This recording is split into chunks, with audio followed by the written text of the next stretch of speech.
Can you keep a secret?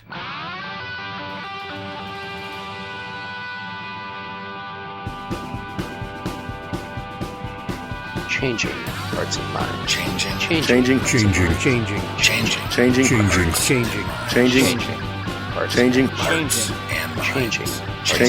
and minds.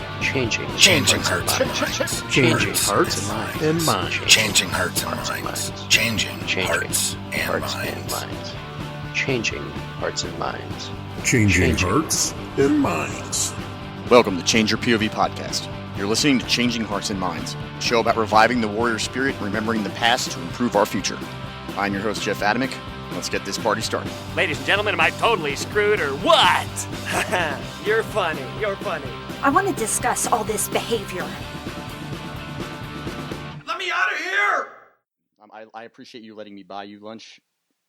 Yes, and taking up 2 hours of my time for lunch to the point where I got back and everyone's looking at me like, where were you? And I'm like, don't worry about where I was. Just be happy I'm back.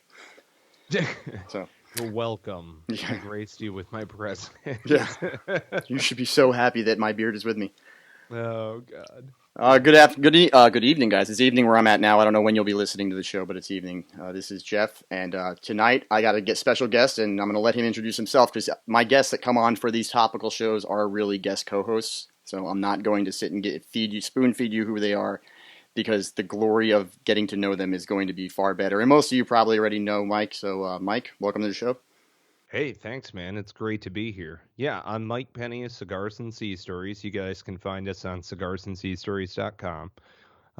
So I'm an 8-year veteran in the United States Marine Corps, fought in 2 tours for 3-7 Weapons Company, RA.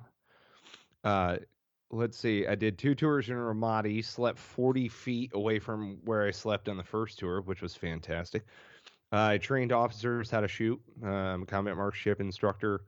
Foreign weapons, small arms weapons, did a little bit of high-risk personnel type stuff, that type of gouge, and then wound up going back out to the fleet. Wait a minute, I'm sorry. I have to stop you a second. Did you say you did a little bit of high-risk stuff?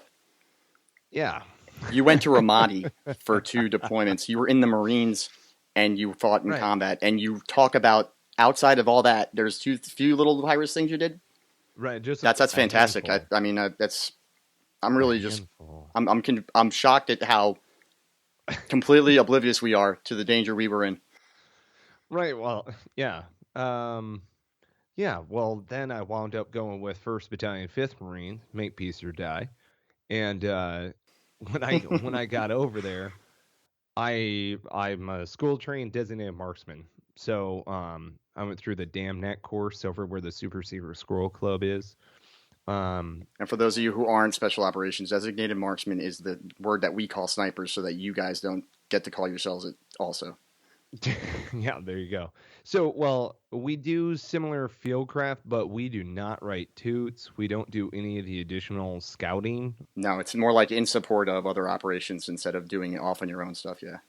They don't need to know that, though. We have to kill them, though, Michael. I mean, come on. Right. Well, and the worst fear on the battlefield for a sniper is counter sniper. It's another precision asset that's looking for you, and that's more often than not what a DM does. I mean, it's a force multiplier as a precision weapon. I always thought that it was shiny metal. Yeah, there you go. It's glint on the scope so that you can scope them, Carlos Hathcock style. Yeah. For full disclosure, all the times I was in, I never went to SODIC sniper school or any of that. So I mean, I know the weapon systems because I was a weapons NCO, but I do not know the fieldcraft. I mean, I know the fieldcraft. I had to do Kim's games just like everyone else, but yeah, I don't know any of the deep down stalking techniques and everything. Well, see, okay, so it's interesting in that note also, because we don't ghillie up. You can show up with a ghillie. I mean, that's fine.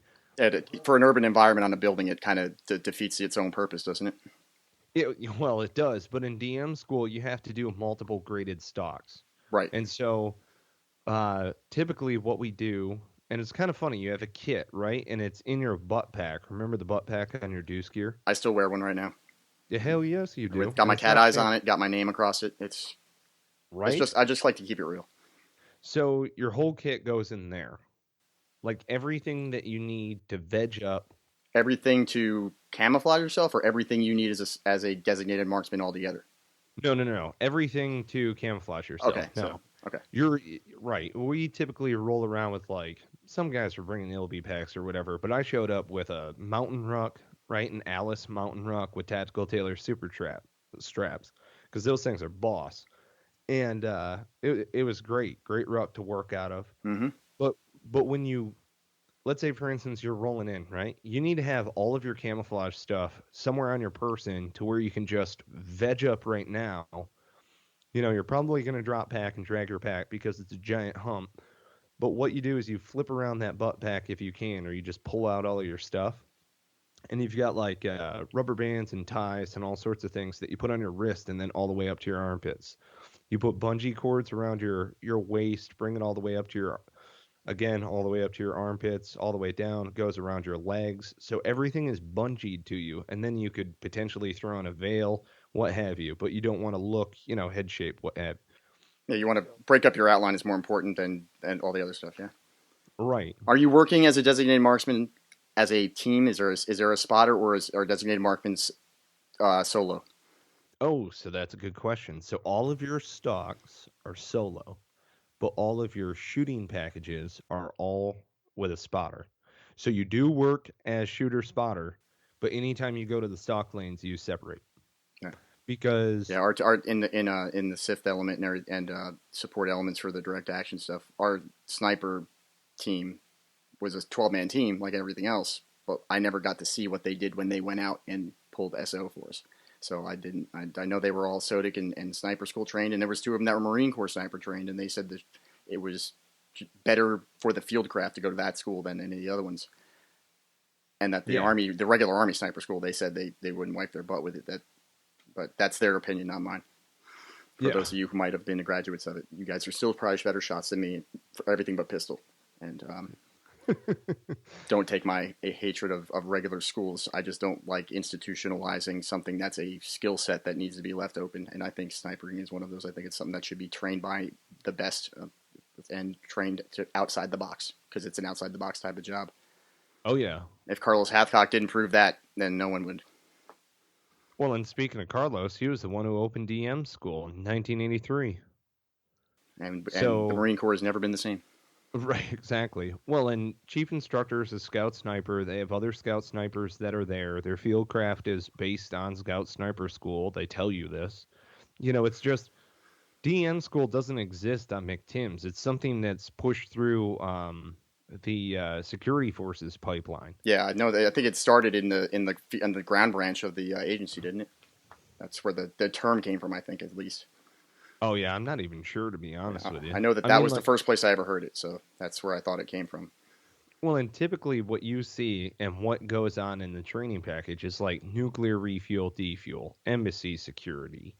And then your secondary mission is engaging positively identified threats with a precision weapons asset. So it's all about like high-speed sniping. That's the easiest way to put it. So it's like, yeah, you're a precision weapons asset. Now you're shooting a skeletonized M14 called a Mark 39. Great weapon system, by the way. Great weapon system. So they are. But when you're operating in Afghanistan with 100 days of wind, and it takes 43 minutes, that's per the textbook. It takes 43 minutes to disassemble and put the thing back together. It can be a real pain. Oh, I'm not saying it's better than a 300 Win Mag, but I'm just saying it's a nice system. I like the M14 and it's the Mini 14 and all the variants of it. Yes. And so we can stay on track now that we're into the show a while, guys. Today's show is going to be about the two, in my opinion, the 2 greatest mechanical engineers of the modern era. And I mean it when I say it. I'm trying to do some wordsmith, but Kalashnikov and Browning. And if you don't believe that I'm saying something accurate, that by the end of this show you're going to believe it, because I'm going to say something that is unheard of in modern industry and modern manufacturing. If you can have the very first design of a brand new type of mechanical system never change and still be the most popular one of that system in sale and in use, I'd say that's a success.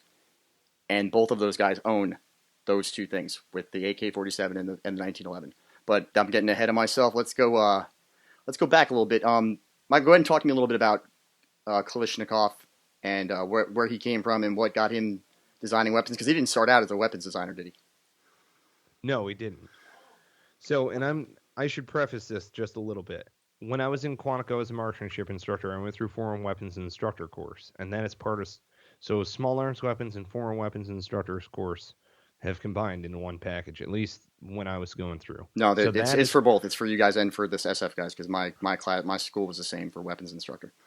So there you go. Okay, so this knowledge is coming from the Marine Corps side, which I was taught over in Quantico. And to be honest with you guys, I'd be telling you the same thing because I went and looked it up, and the proponent for my source of information at my school and your source came from the same person. Beautiful. So there you go. We are going to be on the same sheet of music for everything except for which one of us is sexier looking, but I digress. Nice.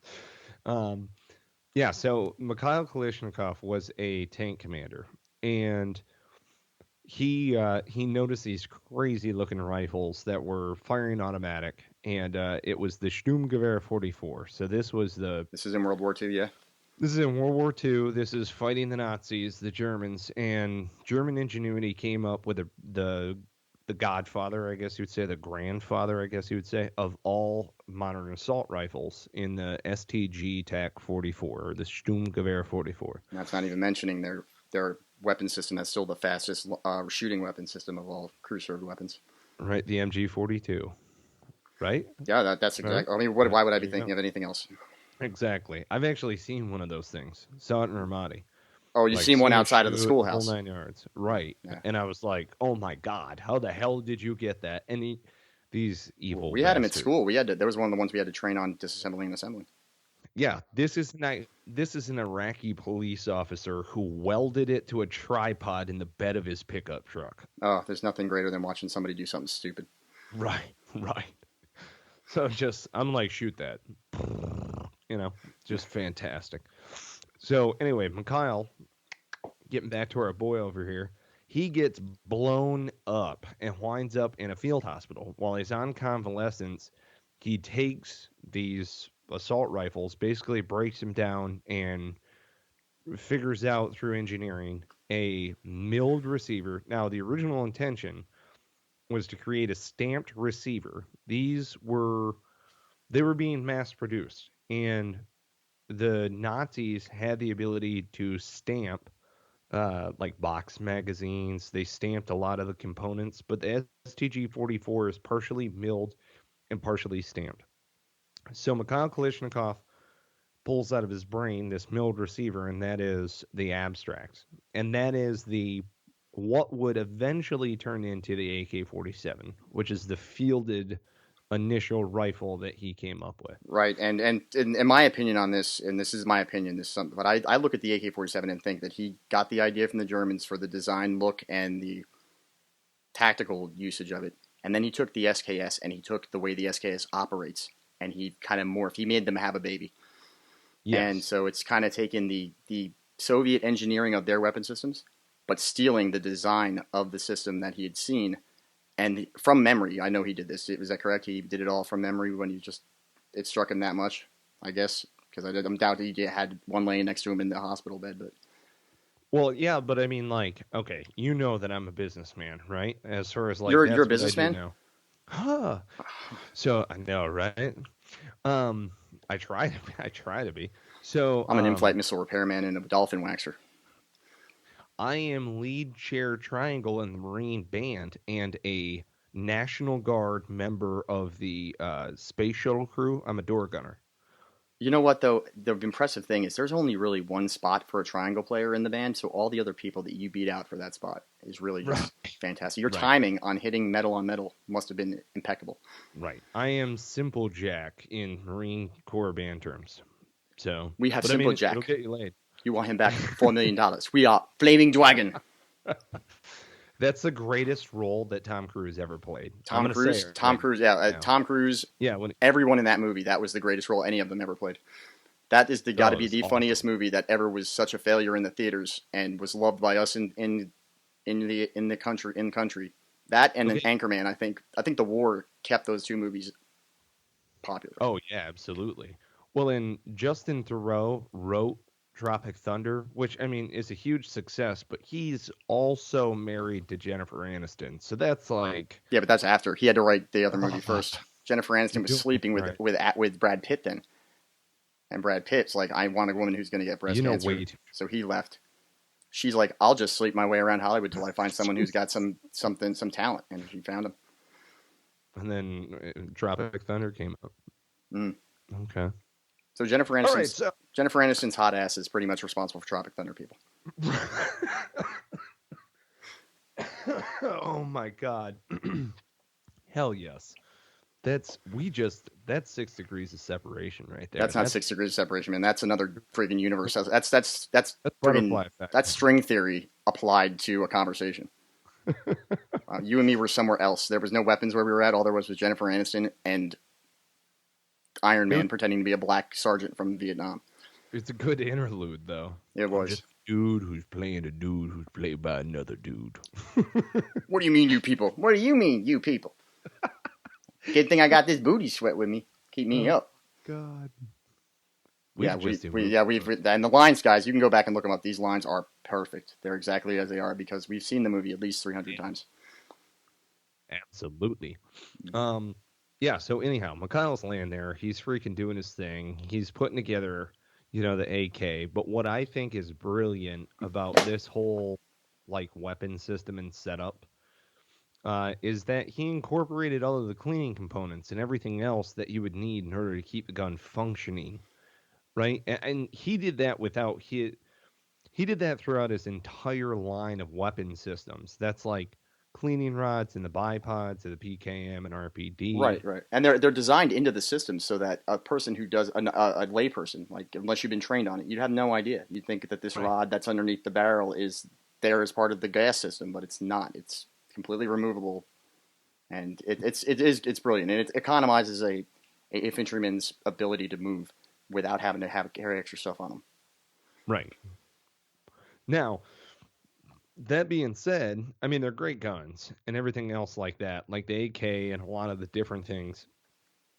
They're taking farmers from the Urals, slapping these things together, handing them to them.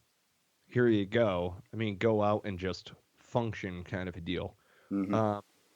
They would have been better suited. So here's the other brilliance that the Russians did, and this goes into the cruiser portion. You take loose, right? You've seen this before. The green cans with the wax paper inside and all this M6U by 54R. With my industrial size Soviet can opener to open it up with. Right. Still got two of them. Hell yes. So I shoot them most in the gun. So I've got a can of that ammunition in the garage.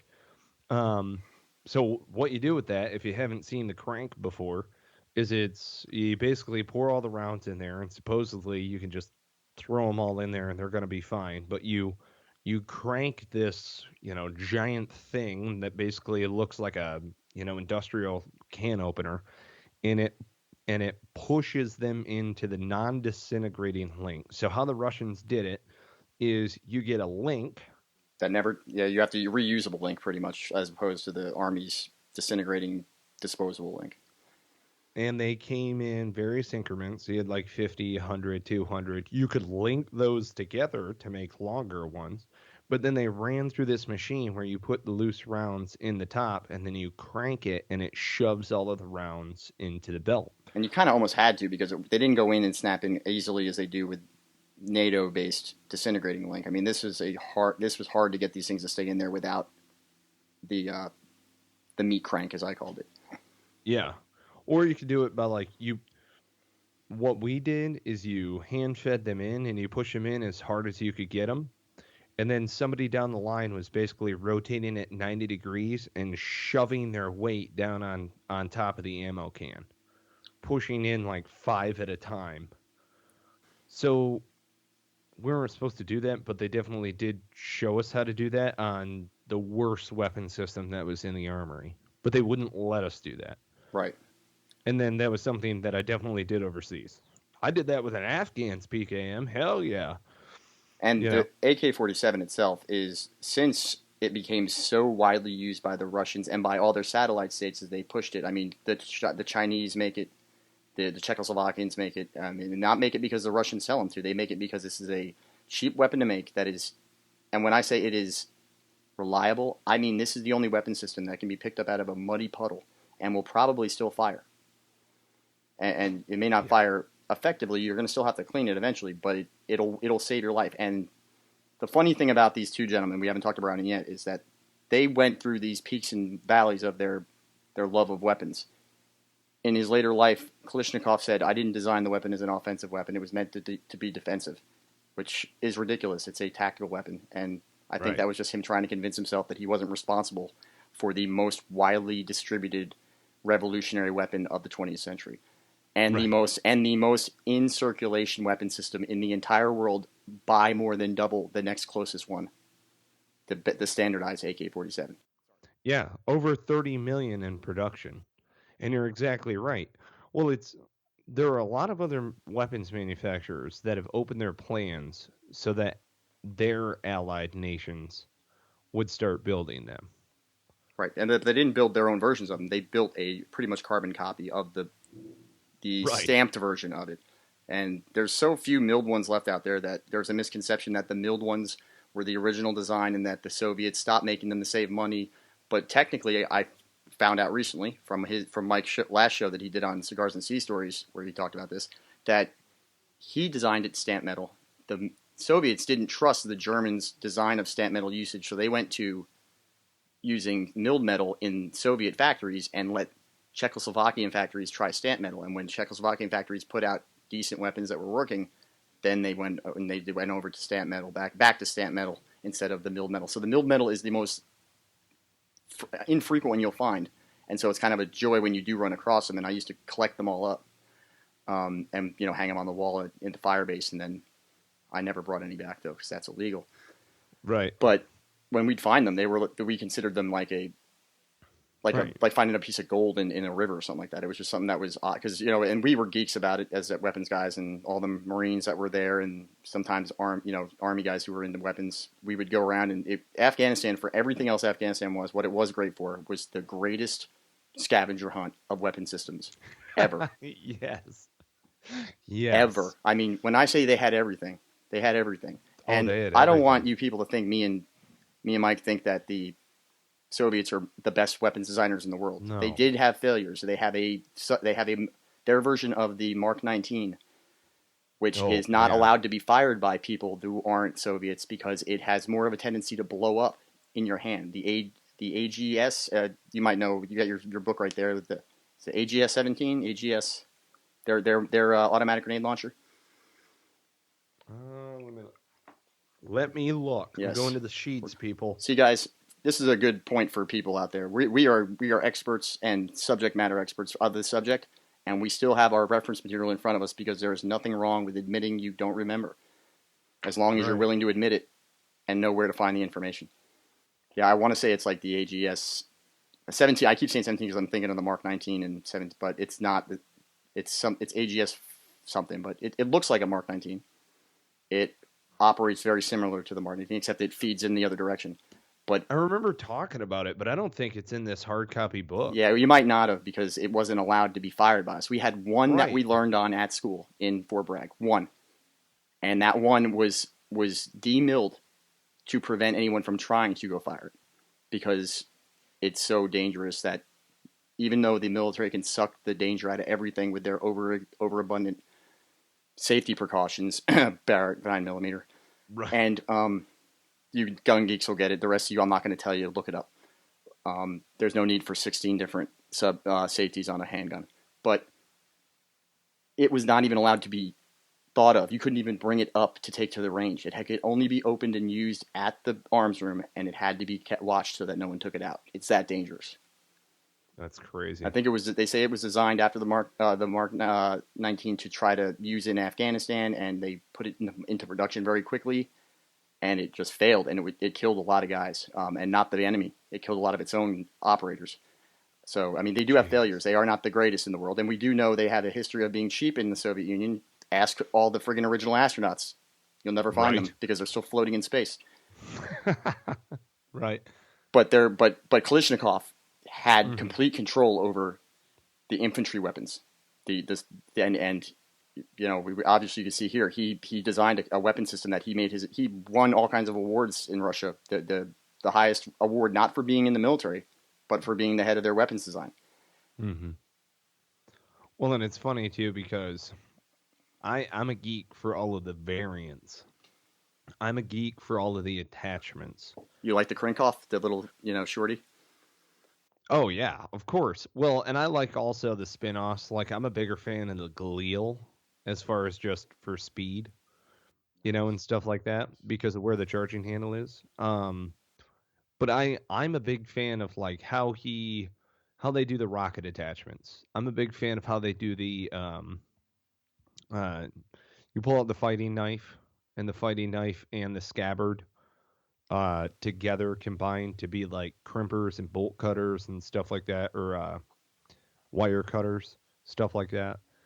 And again, a lot of those were adaptations that came over from Nazi Germany innovations, and he just brought it into the Russian realm, and usually was combining two known things, right? So to use the business term, he went 0 to 1. He didn't reinvent the wheel. He took two working wheels and combined them in order to create a better working wheel. And that's essentially what he did with all of the rifles and everything else.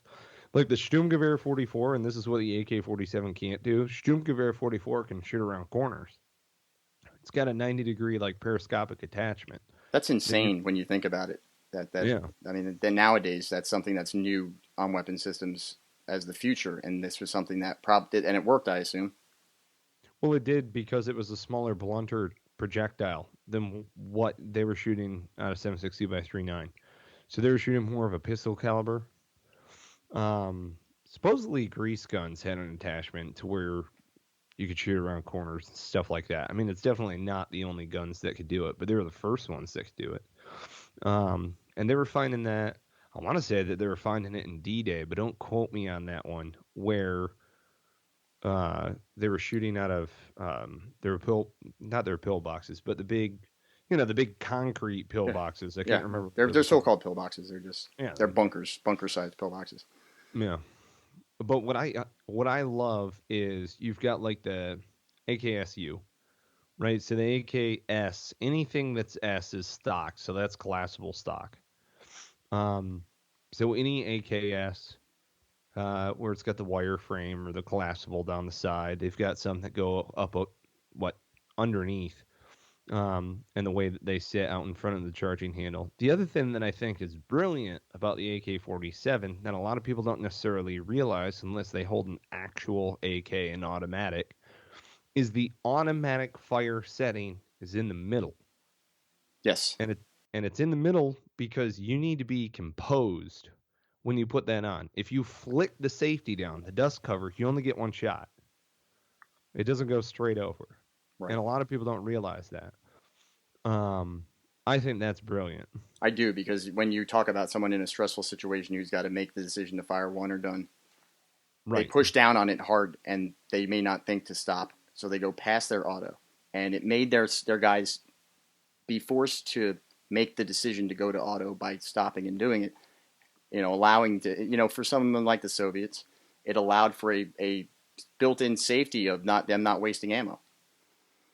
Right. So, and I don't know if that's what the design was, but that's how I always saw it, that it was such a brilliant, And that was his design. He legitimately was like, in the heat of the moment, if full auto is all the way down, everybody, and that's what happened. In some of the original abstracts, when it goes full auto all the way down, on his original design, soldiers were just unloading magazines. And so the point is, in those stressful situations, you'd only get a single shot. And real quick, before we go any further, I do have verification. It is the AGS-17 called the Planya, which is a Soviet-designed automatic grenade launcher. It says in service worldwide, but that's because they don't know where they were all at. It fired a 30 millimeter instead of a 40, like we do. And it is considered the most unstable and design flawed for safety weapon system of the 20th century. Way to go, Russia. It was designed and liked by the guys in Afghanistan, but that's because the guys in Afghanistan wanted to die at their own hands rather than by the hands of the Mujahideen. So. Yeah, there you go. Okay, so sorry to go. I just wanted to make sure we verified just so people knew the right answer. You can go look it up on Google. Well, and I'm pretty sure also because I remember the same rule applied to Spig 9s, recoilless rifles that we found on the battlefield. We couldn't shoot those. Right. Because of they didn't have any way of because the metal they used for those was suspect, so they didn't think that the metal was going to be able to withstand the blast of a round going off after time. And right. I don't blame them. I don't blame them for that because all you need is one dumb young guy to be like, "Let me go shoot this," and he blows his face off because he doesn't have the round seated all the way, or he's messing around with a system he's not familiar with. And believe me, guys, when we say that guys will grab weapons out there in Afghanistan and have a field day, I mean it. Oh God, yes. They did some. I saw some people do things to the point where I stopped and created a small arms training introduction to these weapon systems before people went to the ranges and had their way with them, because I just couldn't stand to see people out there trying to load 9mm rounds into a Tokarev. It really drove me nuts. Yeah. Well, and some of the other things that people don't even think about, and this is Marines, soldiers that are downrange. Every one of these weapon systems that you learn as you go through Foreign Weapons Instructors course, you also learn how to booby trap and how the enemy booby traps them. And we taught a lot of the Afghans during the 80s how to booby trap these weapon systems. On purpose. Right. And so, that's why you never, ever, ever, how do I put it? I have never haphazardly picked up a foreign weapon. It was always like one of the last things that I wanted to do, because especially in Ramadi and a lot of these other places, they would put grenades under them, they would put mines under them, they would stack caches, and then you'd move something and boom. I mean, it was like, dude, no. And to talk about the mindset of the Soviet war machine, their grenades didn't come in one standard 5-second fuse. They had everything from instantaneous explosion to up to 10 seconds, and every almost increment in between, like 1 second fuse, 5 second. The problem with them is when they were all taken out of their original packaging, they're all not marked. So all these grenades that are Soviet grenades are all different types of timing on their fuses, and we have no way of knowing what they are until we unscrew them and look at them. And I'll be honest with you, I'm sure you never unscrewed a Soviet grenade to look at it, Michael, did you? And neither did I. So I made those off limits to my teammates to touch. Well, and there were, Marine EOD is a special breed, right? Marine EOD, Navy EOD. Navy EOD is definitely a special breed. Those guys are they're legit, and I'll say that even knowing people that are Army EOD, I will say that the Navy EOD guys are pretty impressive. Right. Oh yeah, they're locked on. Well, okay, so our EOD teams could operate in 2-man teams. Mm-hmm. And, of course... Take that, Army, with your 3-man EOD teams. Yeah, there you go. So it was always a master blaster and, an assistant or whatever. But they're... A bomb fodder guy. Right. But they, of course, they went through the school, right? So they each earned their device. But they were, God bless them, they would just dismantle shit, like, on the spot. They would do all sorts of stuff in order to just eliminate a threat, because that's what they do. They play with bombs for a living. As a dog handler, I can attest to that. I got very intrigued in IEDs to the point where I made it my point to study them, because that was what I was there. I was fighting guys who were graduates of MIT designing IEDs to kill people, and I'm fighting them with a dog. And I didn't have a EOD team at first, so I had to be the guy that was the EOD guy and the dog handler to try to limit the amount of danger. And when we got Army EOD out, how they were just doing the same things I was doing, and the Navy EOD and the Marine EOD guys, they all have the same school, guys. It's a year-long school. They go from everything from homemade explosives made out of friggin' hydrogen peroxide, which is dangerous, all the way up to nuclear weapons. I mean, they know it all, and their level of intelligence about explosives and physics and chemistry is beyond reproach to anybody I've ever seen in the military. Oh yeah. Well, then I think it's funny. I can picture you up there. Like, I don't know if you ever did the knife trick where you edge forward with your fingers and then you take your knife blade inverted, and it's just nice and light, like a pencil almost, like you're holding the end of a pencil, and you just slide that down the draws of your fingers until you would nicely just tink right into the edge of like a Russian landmine. your fingers were touching the edge. You know, that's the Yeah. weird thing about it. Your fingers were coming up. You know how you know this, but like if you draw your fingers slightly across the texture of the earth, there's almost that little. It's like a wave before it actually forms. It's like a swell right before you hit the device, and it's just that. I mean, man, I don't have any sand under my fingertips, but I can feel it. You know what I mean? And you just slide that knife down in there, and what the telltale sign was the edge of a landmine is it's like a gear, right? Yes. At least Russian landmines. Russian mines. The ones that were confusing were the Italian plastic ones, but that's another story. Right. There you go. So, and they were smooth around the edges. But anyway, on the Russian jobs, you slide your knife blade into the side and wiggle it side by side. You just kind of like almost like it's like, leaning side to side, the blade itself. You know that you're in one of those gears. And then you pull your knife blade back out, and now your fingers can find that mound all the way around what you think is that IED. Now you've confirmed it. You clear the area, cordon control, call, get EOD rolling. And it was great working with the Afghans because they wouldn't blow anything up. They would leave it alone and stuff like that. But like any of the weapons that we found, Afghans would always pick it up. They were like, we don't care. They would blow up one of us, and then that would be bad on them, and the entire village would turn around on them. The first ID my dog found, an Afghan walked up and picked it up and blew himself up. Oh. It was the most surreal thing I'd ever seen, and he was wearing BDUs like I was, so the entire team behind me sees a BDU body flying through the air, and they're like, oh my God, the dog handler just got here, and now he's dead. And they really, when I walked back, they were like, oh my God, you're alive. I'm like, well, of course I'm alive. I'm not dumb enough to pick up an ID. They're like, well, who was that? I'm like, I was one of the Afghanis. Who just, I couldn't believe it. He just walked up and grabbed it. Jesus. I think he was offended that the dog found it.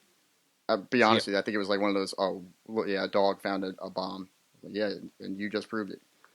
It was the most insane. It was the one thing in that was so surreal. Like, I didn't believe it was happening as I saw it happen. See, that was the thing about Kajaki is like, they knew where the bubbles were. You know how it is. They'd stack up. Come on, dude. They knew where the IDs were. Oh, they maybe didn't put them in, but everyone knew the dirty secret of where they were. So it was like, I should say this also. So when I was with 1-5, we deployed in my third combat deployment, my final deployment, my second war, and wound up going to what we thought was going to be Sangin. So that's where the unit deployed. But my team alone, with leadership and everything else, got sent up to Kajaki, up near the dam, where we've got, at the time, it was a forward line of enemy troops. Basically, it was a bubble, and we were 32 clicks north of Sangin, where our artillery shooting like Excal could basically reach the northern sector of their AO. So we were on a FOB, but it was more of a fire base with LZ support.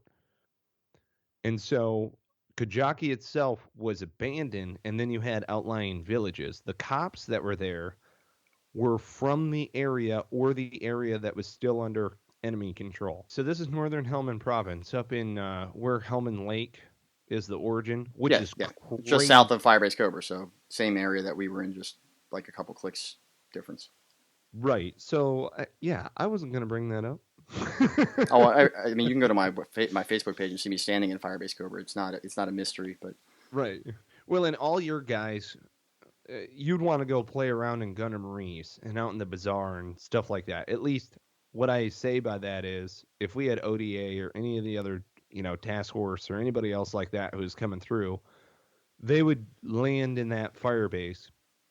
Which is crazy because if you ever watch the movie, it's called just Kajaki in the UK, but I want to say it's called Kilo 42 on Netflix. Yes, I do know which one you're talking. I've seen it. So I went to the unveiling of that at GI Film Fest and actually met one of the veterans who was over there and was like, "Hey, brother, I'm a veteran of Kajaki also," and a lot of the graffiti that he put on the wall, I read and laughed at. Like, it was surreal to meet this dude. Right. And it was like right after I shook Montel's hand, who's a fellow Marine, hoorah. And so I'm like, yeah, all right. Doing good work, Montel. All right, I want to talk. Thanks for leading the way for guys like us, Montel. Right. Which is so funny because Marines laying in the lounge are watching Montel. Yeah, not knowing that they're watching the old friggin' Dare officer for the Marine Corps in New York. Well, and so anyway, if you get a chance, check out the movie. Check it out on Netflix. But it was funny because I'm standing there making a head call next to the director, right? We're washing hands afterwards, and I'm like, hey, man, I served in Kajaki. And he stops and looks at me, and I'm like, with the United States Marine Corps. I don't know where you filmed it, but you did a pretty good job. Yeah, not bad. And he was like, he's some Brit dude, and great guy, don't get me wrong, or anything else like that. But it was just one of those like strange encounters, what have you. And one of the things, because he even asked, he was like, what's the closest? And I was like, you guys nailed it with the dam, because what you always have to do is, and I mean, everybody wants it, that dam, it is under lock and key, and heavy armed men with guns are hanging out, whatever. But you have to cross the Kajaki Dam in order to get over to this one LZ, which at the time was the primary. I mean, God, this was 7 years ago. But I remember that distinctly, as well as the, like the Eagle's Nest and all of the other high points that they've got on the hilltops and stuff like that. But I bring it up because over on that LZ, in between flights, and I had to put in a manifest and everything else as if I was flying out, we secured that LZ. We took 550 cord, right, like flight cord, and we had yard lines on each one of the flight cord. We laid out yard lines. We put ammo cans at each one of the yard lines to signify shooting positions or firing positions. Then we took pallets and attached cardboard to it, took a cutout on one of the cardboards and spray painted accurate size targets on it. Did 25, 50, and 100 meters. Every one of our Afghan uniformed police officers had to qualify. They had to do a BZO, right, battle sight 0. We adjusted their front sight posts with Kalashnikov sight adjustment tools. And then they had to shoot a KD course of fire, known distance course of fire, proper box range. Here's your ammo distribution, right after safety brief. You go down range, cleared out down there, cleared out at my line of death, cleared off the range. No incident the entire time. Well, it was awesome, dude. And I don't think people realize the amount of effort that needs to go into just in and of itself getting the locals to buy into doing qualification, because they've been dealing with weapons their whole lives, wrongly. To be quite honest with you, them shooting around corners like a gangster is not a myth. It's a reality for a lot of them before they're trained. And they see us as Americans doing proper marksmanship and proper weapons handling, but they believe that we do it out of fear, not out of professionalism. So it takes a lot to be able to change the culture of thinking among them as to what they're doing. And it's hard when, and this is not a hit on somebody, but let's face it, we're not in infantry and combat arms generally trained to reach across the aisle and build rapport. We're meant to kill. That's what we are. That's what we kill or defend. Now the SF guys are different. We're trained on how to do rapport building. But watching you guys do stuff like that, and I saw it often there, was always impressive because you did it without any kind of training. You just knew. Human nature. You know how to treat people and get it. You use classic leadership techniques to influence them into buying into your way of doing it. And then you make things happen with what you got there, and you put together something that's a pretty damn good product. And I was always impressed with how quickly you guys were able to pick up our role as trainers through people and help these guys out. So bravo to you and all those guys out there that did that. Thank you. The whole thing, maybe you encountered this also. Afghans have an 80% illiteracy rate, especially within. I thought it was higher. I'm not going to lie to you. Well, and it's higher. Frankly, I'm not even saying that as like a joke on them. It's bad. Well, frankly, the North is like really upholding that 20%. You know what I mean? Mm-hmm. But yeah, you're dealing with somebody who doesn't know how to read or write or anything else like that. When you tell them that you've been through school in order to teach them all of this stuff, first of all, they have no idea what school is, so they don't give a damn. And the fact that you're, shining this literature on them, they don't care. So what I did is told them my grandfather taught my father how to shoot, and my father taught me how to shoot. And that is why I possess the skills that I possess. And by then, we had been operating together for a little while. So there I knew, like, all right, yeah, these guys know what they're doing. And what Michael's talking about, guys, is referring to family-based hand-down traditions. Because that's basically what, not primitive, but non-developed countries, that's their way of getting information. They respect that because it shows something that is important enough to sit down and teach their kids. That if he learned it from his dad and his dad learned from his dad, well, that it must be important, so I'm going to listen. Because that's how he learned, was from his father telling him, or his father. And believe me, they're not warm fathers over there. It's not like they're taking their kids out to play baseball. These Afghanis are treating their kids like they're giving them the harsh lesson of life of, I'm going to kick you out of my way because I don't want to walk around you. And so having that moments where they do have those moments of tenderness between father and son really become lifelong emotional events for these guys. So hearing that brings them back to something, and you immediately got their attention. And if that doesn't get their attention, you bring around a goat and some friggin' pressure cooker and let them cook you up a meal, because it'll be a good meal and they'll like the fact that you ate it. So, yes. I told them that Michael Penney's grandfather taught Michael Penney's father. And then Michael Penney's father taught Michael Penney. And then Michael Penney sent me an email telling me I was a shitbag Green Beret and I therefore could train them in guns. There you go. But I never was able to be as successful as you, so. Oh, get out of here. No, not for that. We didn't really do the training with them. Like I said, you were doing it, so we were doing the patrolling. Remember, me and Michael talked about this offline, how the role shift. Maybe we'll have an episode on that, but we don't want to offend the ones who are still true believers to both of our former, that nobody likes saying that somebody else is doing their job, and definitely the SF guys don't like it, and definitely war fighters don't like being told that they're not war fighters, that they're friggin' enablers or combat support. And so both sides don't like the fact that we got handed each other's jobs. Yeah. Well, and it's very interesting also because the Mitten Pit teams didn't really work out as planned. And then we started doing advisor training, cell and group and SOTG. And, and the entire time the Marine Corps is going, you're not special. And it's like, yeah, I get it, man. Mm-hmm. We're going to shove you in H&S and then we're going to bastardize you out to every other unit. Totally fine. We were attached to an artillery battery, frankly, and this is at no slight to them whatsoever. They were handed the short end of the stick. I'm going to tell you right now. These are some artillery Marines who are locked on. These guys were hooking and jabbing, and they got thrown to the wolves. They were like, okay, here's 3 weeks of infantry patrol training, and now you're in Kajaki, so you have to do artillery missions, plus you have to support patrols. And it was just, no. That's just horrible. That's horrible to put those guys in that position.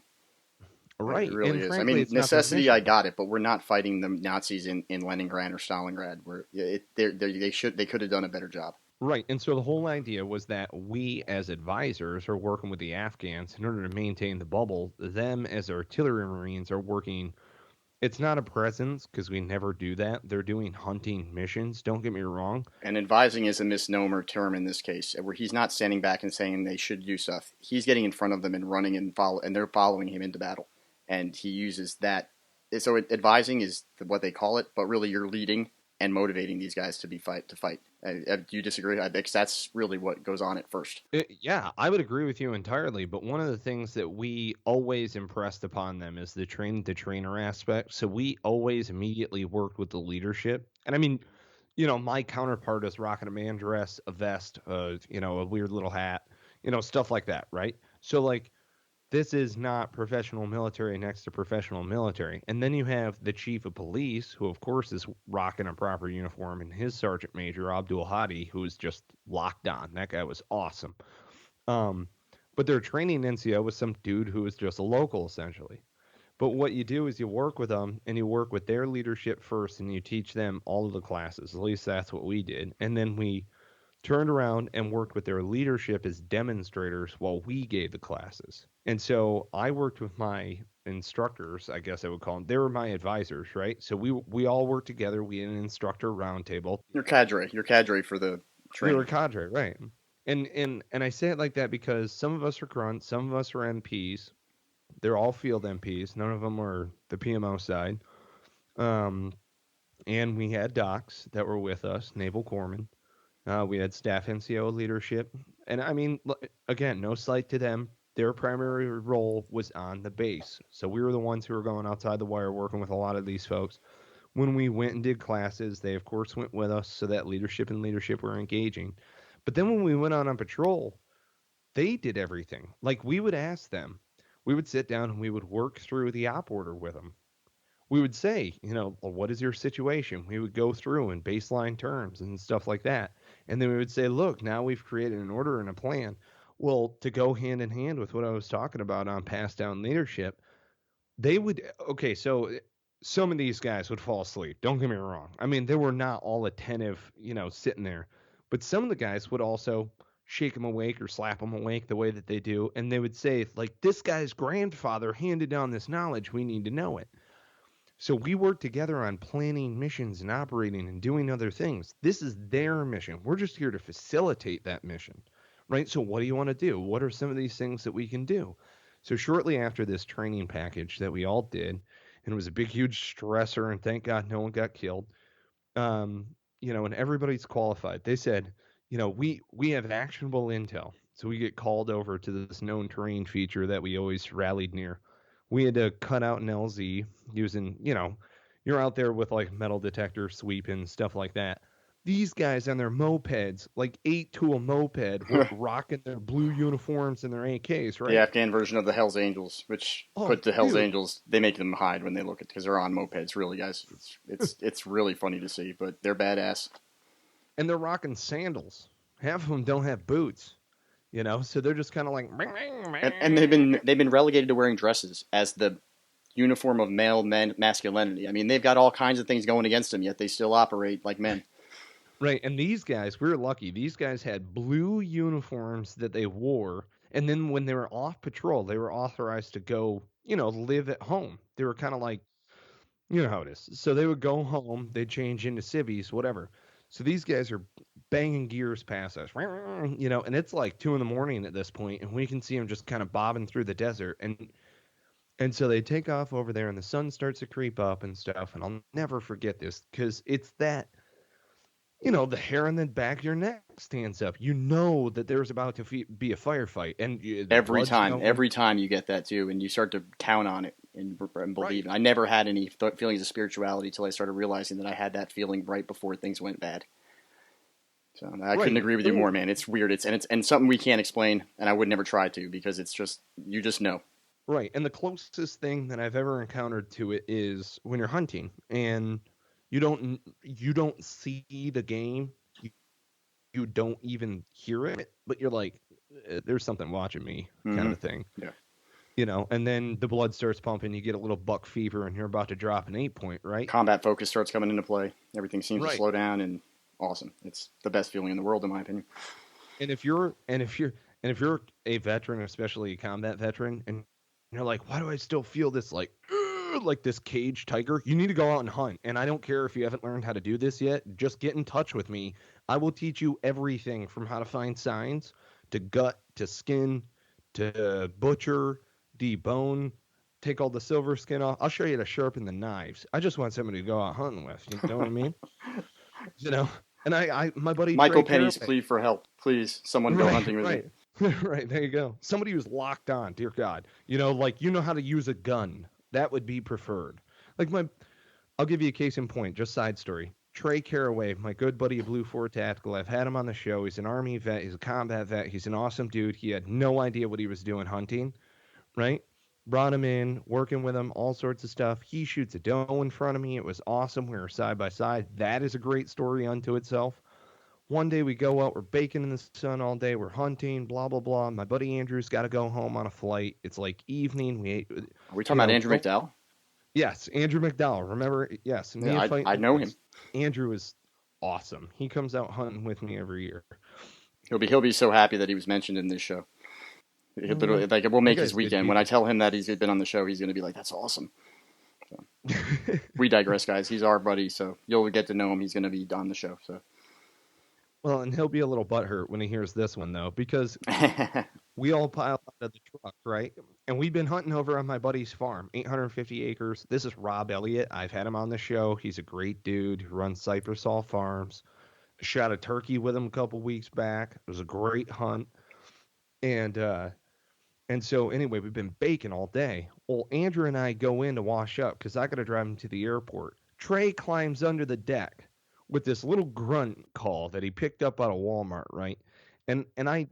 He was like, "What do you think, man?" And I'm like, "I don't know, probably an immature bleat, maybe like there's a smaller buck around here." Because I knew that there was that big appeal to the big buck's sense of alpha maleism. Right. So like I saw a big basket walking around. This dude was an 8-point, okay? And I saw him out with my son when we were walking up and down the road. So I knew he was living in those woods. Well, he climbs under my back deck with this little call, and he just goes like a little and that little crack at the end is what a buck does right before he hops on a lady. Mm-hmm. The international sign of rally up, gentlemen. Exactly. There you go. So, like, this buck is getting ready to mate that doe. I couldn't make this up if I tried. That 8-point galloped into my backyard. It galloped at a full dead sprint. It slid to a stop. It's looking around for this deer. Like, where? Where are you at, you little bastard? Right. And I had some feed corn that was down there. So he's just looking around. He's like, oh, look, there's corn, Well, there's a piece of ass around here that I need to be getting, though, so the corn can wait. Right. But he put his head down to at least sniff the corn. No sooner did he do that. Caught him right above the eye? No. That's fantastic. That's a great story for that guy, man. That's awesome. And he probably didn't even intend for it, but I can see why Andrew was butthurt. Yep. Well, guys, we're going to have to save John Moses Browning. Well, I really appreciate you having me, and you were a lockdown dude, and it was great having lunch with you. And yeah, I really appreciate your time. Oh no, it's my time is always out there for you. Anything you need, you know where to go to, and we're gonna have a lot of good episodes. This is gonna be the best episodes I think we have, guys. Are these ones where we're talking about historical stuff, but actually our own experiences, because these are the things that history is going to be made of later on, and so I endorse everything. I'll even have some old people on this show before they die, so they can get their stories out. So yes. I just can't get Bennett to commit. So I'm Grandpa kidding. Bennett, tell us about the old Corps. Tell us what it was like before the advent of television. What was Deuce Gear like? Was General Grant really a drunk? What was Archibald Henderson like? Can you please explain the economic results of the Civil War on the South, please? Jesus. Can you count to 10, Grandpa Bennett? Because your fingers are getting arthritic, and I don't think you can anymore. Bennett, we love you, man. We're just messing with you. And, totally love Bennett. I only pick on people I like. The people I don't like, I don't even mention them. Right, they get disavowed. You know who you are. All right, guys. Thanks for being on. Remember, guys, you have your entire life in your control. The only person that affects how you feel and what you do is you. So, you're limited only by yourself. Don't wait to start something good. Don't ever think you're not good enough to do anything. Be oppressively bare, and we'll see you next time.